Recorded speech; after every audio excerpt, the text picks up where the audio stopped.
Hello students, कैसे हो आप सब। मैं आपका हर दिन स्टडी में बहुत बहुत स्वागत करती हूँ। बेटा क्लास 8 का चैप्टर 1 कर रहे थे हम, रिसोर्सेज यानी संसाधन। अब चैप्टर बीच में ही था, आधा छूटा हुआ था, उसको कंप्लीट करते हैं आज और क्वेश्चन आंसर भी करेंगे।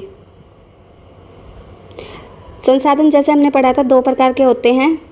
कौन कौन से? प्राकृतिक संसाधन और मानव निर्मित संसाधन। ठीक है, तो प्राकृतिक संसाधन हमने पिछली क्लास में पढ़ लिए थे, अब पढ़ेंगे हम मानव निर्मित संसाधन। ठीक है, ये रहेगा आज का हमारा टॉपिक। लोग आर्थिक संसाधन बनाने के लिए प्रकृति का सबसे अच्छा उपयोग तभी कर सकते हैं जब उनके पास करने का ज्ञान, कौशल तथा प्रौद्योगिकी उपलब्ध हो। इसलिए मनुष्य एक विशिष्ट प्रकार का संसाधन है, अतः लोग मानव संसाधन हैं, क्योंकि मनुष्य भी क्या है, खुद में एक संसाधन है। अगर इन चीज़ों का यूज़ करना ही नहीं आएगा व्यक्तियों को, तो ये जो प्राकृतिक संसाधन है ये भी यूज़लेस होंगे। ठीक है, शिक्षा और स्वास्थ्य लोगों को बहुमूल्य संसाधन बनाने में मदद करते हैं। अधिक संसाधनों के निर्माण में समर्थ होने के लिए लोगों के कौशल में सुधार करना मानव संसाधन विकास कहलाता है। ठीक है, अगर हम मानव के कौशल में उनको कुछ स्किल सिखाते हैं तो उनमें क्या है कि उनके कौशल में सुधार करना मानव संसाधन विकास कहलाता है। यानी मनुष्य जो है एक संसाधन के रूप में कार्य करता है। अगर वो एजुकेटेड होगा, उसके अंदर स्किल्स होंगी, तो वो मानव संसाधन क्या हो जाएंगे, और भी ज़्यादा डेवलप हो जाएंगे। संसाधन संरक्षण क्या होता है? संसाधन संरक्षण का मतलब संसाधनों का बचाव। क्यों करना चाहिए हमें संसाधनों का बचाव? मोना ने एक बुरा स्वप्न देखा। उसने देखा कि पृथ्वी पर सारा जल सूख गया है, सारे पेड़ कट गए हैं, वहाँ पर न तो छाया ही थी और न कुछ खाने पीने के लिए था। लोग परेशान हो रहे थे और चारों तरफ भोजन और छाया की तलाश में निराश घूम रहे थे।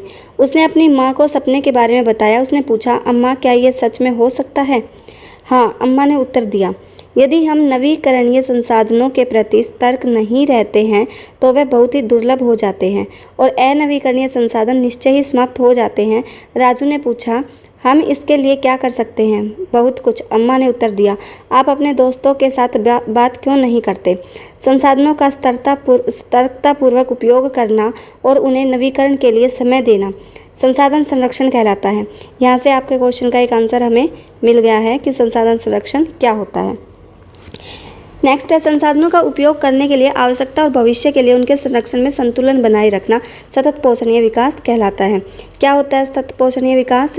कि जो हम यूज कर रहे हैं भविष्य में और आगे आने वाली हमारी भावी पीढ़ी है, यानी हमारे बच्चे हैं, उनके भी बच्चे हैं, जो भी भविष्य की पीढ़ियाँ, उनके लिए संसाधनों को क्या करना, बचा के रखना, उनमें एक संतुलन बनाना। इतना ज़्यादा यूज़ नहीं कर लेना कि आने वाली पीढ़ी के लिए कुछ चीज़ें फिनिश हो जाएं। संसाधनों के संरक्षण के अनेक तरीके हैं। प्रत्येक व्यक्ति उपभोग को कम करके वस्तुओं के पुनः चक्रण और पुनः उपयोग द्वारा योगदान दे सकता है। कैसे हम चीज़ों को बचा सकते हैं? जैसे वाटर है, वाटर को रिसाइकल कर सकते हैं, प्लास्टिक को रिसाइकल कर सकते हैं। बहुत सारी चीज़ है बेटा जिनको रिसाइकल करके हम पुनः चक्रण करके उनका यूज कर सकते हैं। अंततः यह एक विभिन्नता बनाता है क्योंकि सभी जीवन एक दूसरे से जुड़े हुए हैं। उस शाम बच्चों और उनके मित्रों ने पुराने समाचार पत्रों, व्यर्थ वस्त्रों और बांस की डंडियों से लिफाफे और खरीदारी के थैले बनाए। मोना ने कहा, हम इन वस्तुओं में कुछ वस्तुएं उन परिवारों को देंगे जिन्हें हम जानते हैं। मुस्तफ़ा ने कहा, अपने संसाधनों को बचाना और पृथ्वी को सजीव रखना यह बहुत अच्छा कार्य है। जेसी ने कहा, मैं बहुत ही सतर्क रहूँगी कि कागज़ व्यर्थ न हो। बेटा पेपर को भी क्या कर सकते हैं हम, रिसाइकल कर सकते हैं। कबाड़ी वाला आता है ना पेपर लेने के लिए, और ये चीज़ें क्या होती हैं, रिसाइकल होके यूज होती हैं। उसने स्पष्ट किया, कागज़ बनाने के लिए बहुत से पेड़ों को काट दिया जाता है, बहुत से पेड़ों को भी काटा जाता है और बहुत सा पानी भी इसके लिए यूज होता है। मैं ध्यान रखूँगा कि मेरे घर में विद्युत व्यर्थ न हो। मुस्तफ़ा ने ज़ोर से कहा, विद्युत जल और कोयले से मिलती है। मैं विश्वास दिलाती हूँ कि घर में जल बेकार नहीं होगा। सभी बच्चों ने देखो कितनी समझदारी दिखाई है। जल की एक एक बूंद भी क्या है, मूल्यवान है, आशा ने कहा। बच्चों ने कहा, हम सब मिलकर अंतर ला सकते हैं। यह कुछ कार्य मोना, राजू और उनके मित्रों ने किए हैं। आपका क्या विचार है? कमेंट बॉक्स में बताना आप भी आपका क्या विचार है। आप संसाधन संरक्षण में कैसे मदद करने जा रहे हैं? क्या चीज़ें कर रहे हैं आप संसाधनों के संरक्षण के लिए? हमारी पृथ्वी और इस पर निवास करने वाले लोगों का भविष्य पेड़ पौधों और परितंत्र की सुरक्षा और संरक्षण से जुड़ा है। अब यह सुनिश्चित करना हमारा कर्तव्य हो जाता है कि क्या कर्तव्य हो जाता है कि सभी नवीकरणीय संसाधनों के उपयोग सतत पोषणीय है। सतत पोषणीय मैंने अभी आपको बताया कि जो भविष्य में हम यूज कर रहे हैं और आने वाली पीढ़ी है उसके लिए संसाधनों को छोड़कर उनमें तालमेल बैठाना कि उनके लिए भी वो चीज़ें बची रहें। सेकंड है, पृथ्वी पर जीवन की विविधता संरक्षित की जाए कि कोई भी जीव मरे नहीं, लुप्त नहीं हो, सभी के जीवन को क्या हो संरक्षित किया जाए, बचाव किया जाए। प्राकृतिक पर्यावरणीय तंत्र की हानि को कम से कम किया जाए। जो भी हम प्राकृतिक चीज़ों को का लॉस करते हैं, जैसे पानी को ज़्यादा वेस्ट करते हैं, पेड़ों को काट देते हैं लोग अपने यूज़ के लिए, तो इन चीज़ों को कम किया जाए और पेड़ों को तो काटा ही नहीं जाए। ठीक है, पहले ये जो की पॉइंट्स दिए हुए हैं चैप्टर में एक बार ये और देख लेते हैं। सतत पोषणीय विकास के कुछ सिद्धांत। क्या सिद्धांत है? जीवन के सभी रूपों का आधार और देखभाल। मानव जीवन को गुणवत्ता को बढ़ाना। मानव जीवन की गुणवत्ता को बढ़ाएंगे तो क्या होगा? मनुष्य के कौशलों में विकास होगा और क्या होगा? जो हमारे प्राकृतिक संसाधन हैं वो अच्छी तरह से यूटिलाइज हो पाएंगे। पृथ्वी की जीवन शक्ति और विविधता का संरक्षण करना, यानी पेड़ों को बचाना और जीव जंतुओं की रक्षा करना।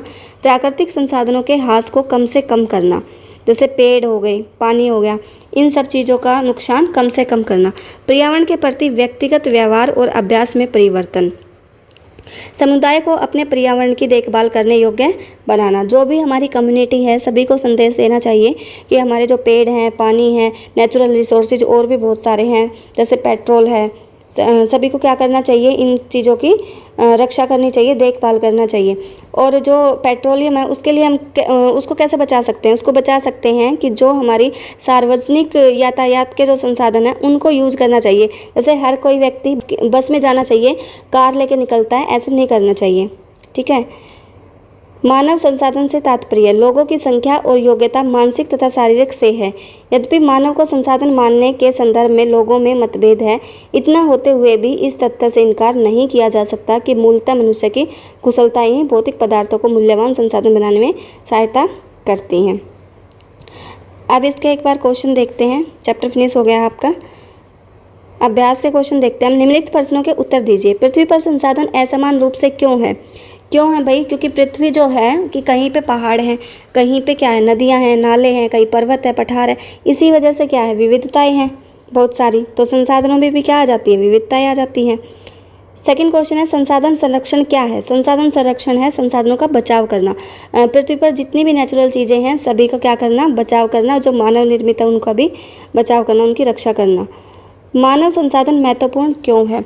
मानव संसाधन महत्वपूर्ण क्यों है, इसका आंसर हमने यहाँ पे पढ़ा है। क्या पढ़ा है कि जो मानव संसाधन क्या है कि अगर हम मनुष्य की रक्षा करेंगे तो मानव संसाधन का विकास भी तभी संभव है। देखो यहाँ पे है इसका आंसर। लोग मानव संसाधन है। शिक्षा और स्वास्थ्य लोगों को बहुमूल्य संसाधन बनाने में मदद करते हैं। अधिक संसाधनों के निर्माण में समर्थ होने के लिए लोगों को कौशल में सुधार करना मानव संसाधन विकास कहलाता है। ये तो हो गया मानव संसाधन विकास। लेकिन जब ये प्राकृतिक चीज़ों का यूज तभी हो पाएगा बेटा जब मानव संसाधन क्या होंगे, महत्वपूर्ण होंगे, उनका डेवलपमेंट होगा। ठीक है। नेक्स्ट क्वेश्चन है सतत पोषणीय विकास क्या है? सस्टेनेबल डेवलपमेंट क्या है? हमने पढ़ा था कि जो हमारी आने वाली भावी पीढ़ी है, हम अपने जीवन में भी चीज़ों का, प्राकृतिक संसाधनों का और मानव निर्मित संसाधनों का यूज कर सकें और जो आने वाली पीढ़ी है उसके लिए भी उन चीज़ों को बचा के रख सकें ताकि वो चीज़ उनके लिए ख़त्म ना हो जाए। टिक द करेक्ट देखते हैं। सही उत्तर पर निशान लगाइए। निम्नलिखित में से कौन संसाधन को निर्धारित नहीं करता? बताओ भी कौन सी चीज़ संसाधन को निर्धारित नहीं करती? उपयोगिता, मूल्य और मात्रा। तो मात्रा क्या है, संसाधन को निर्धारित नहीं करता। निम्नलिखित में से कौन सा मानव निर्मित संसाधन है? कैंसर उपचार की औषधियाँ, झरने तथा जल, ये तो नेचुरल है, ये भी नेचुरल है, उष्णकटिबंधीय वन। और कैंसर की औषधियाँ हैं, ये क्या हमारा मानव निर्मित है। कथन पूरा कीजिए। थर्ड पॉइंट है अनवीकरणीय संसाधन होते हैं। कौन से होते हैं अनवीकरणीय संसाधन? सीमित भंडार वाले, मनुष्य द्वारा निर्मित, निर्जीव वस्तुओं से व्युत्पन्न। तो ये इसका आंसर आप कमेंट बॉक्स में देंगे मुझे। थर्ड क्वेश्चन का क्या आंसर हो सकता है बताइए। और बाकी एक्टिविटी दी हुई है यहाँ पे, चैप्टर आपका कंप्लीट होता है। कोई डाउट है तो कमेंट बॉक्स में कमेंट करके आप पूछ सकते हैं। वीडियो अच्छी लगी है तो बेटा शेयर करना, चैनल को सब्सक्राइब करना और अपने दोस्तों तक भी शेयर करना। Thank you, bye bye.